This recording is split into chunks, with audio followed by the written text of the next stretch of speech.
Putang ina. Ano? Lahat na lang ginawa ko naman lahat ah. Lahat. Inano ko, inaako ko. Ano naman ganun? Nel! Problema ka na, may problema ka na. Ano, Las? Hindi ko alam. Ano yan? Las, gusto na... Illegal na tayo, Las. Umiligal na tayo. Ne, nagbago na ako na hindi mo na ako mapapaulit sa ganyan eh. No way, no way, no way. Las, tulungan mo ako, Las. Kahit hanggang ngayon na lang, please. Magnagwawala na ako kanina. Nakikita ko problema ako! Chill out, bro! Sige, sasamahan kita, tulungan kita. Ano bang plano mo na? Malaking problema mo. Hindi pwede ganito eh. Wala na ako napapadala sa magulang ko. Oh, Wala na ako napapadala sa anak ko, para sa anak ko. oh, scatter pa! Di ba? Sige, tutulungan kita, tutulungan kita! Deserve ko ba to? Yung mangyari sa akin to? Las? Hindi, hindi, siyempre! Hindi! Sabihin mo sa akin ang plano mo na eh. Magtiwala ka sa akin, Las. Oh, Kahit ngayon na lang. oh, bibigay ko sa'yo lahat. Bibigay ko. Ano ang kailangan mo lang naman sumuporta sa akin? Suportahan kita, oh. Suportahan kita. Go! Ewan, para akong Pokemon ah. Wala nang papadala sa anak ko. Ilan anak ko? 12. 12 yung anak Para kang ko. dagag din kasi.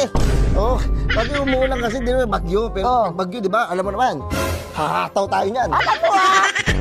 Las, hindi ko na kaya, Las. Kaya mo yan! Tatalo na ako. Wag! Mababaw lang to. Talong ka ganito lang, wala namang mangyari. Uy! Uy! Ganda ng tindigan po. Ayos ah! Ayos ah, hindi ka nakapolo kayo po. Oo nga. Saan punta? Ano, mag-SM. Bigyan ko na lang kayo ng pasalubong. Ano ba pasalubong gusto niyo? Gusto ko ano, Palamig. walang kwenta yung...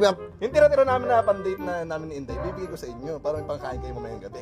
Yung mga pagpag. Ayos. Is na dami yung sinasabi. Baka nag-antay si Inday sa akin doon. Ote. Las. Neng.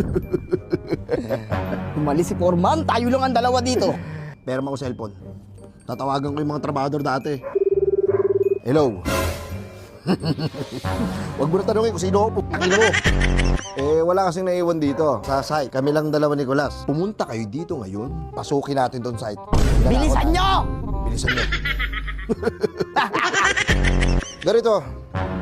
Kasi kami dalawa lang ni Nicolas dito. Ibig sabihin, ako at si Nicolas ang may-ari nito ngayon. Diba? Meron akong plano sa inyo. Diba wala kayong trabaho? Wala ka eh.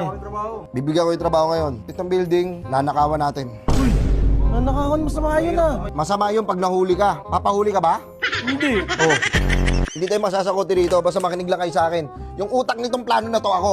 Kasi kayo, wala kayong mga utak, wala kayong mga bitaw. Paano yun? Paano nagkahuli yan? Paano kami? Sagot mo kami. Huwag kayong mag-alala. Once na mahuli kayo, yung buntot nyo, cargo nyo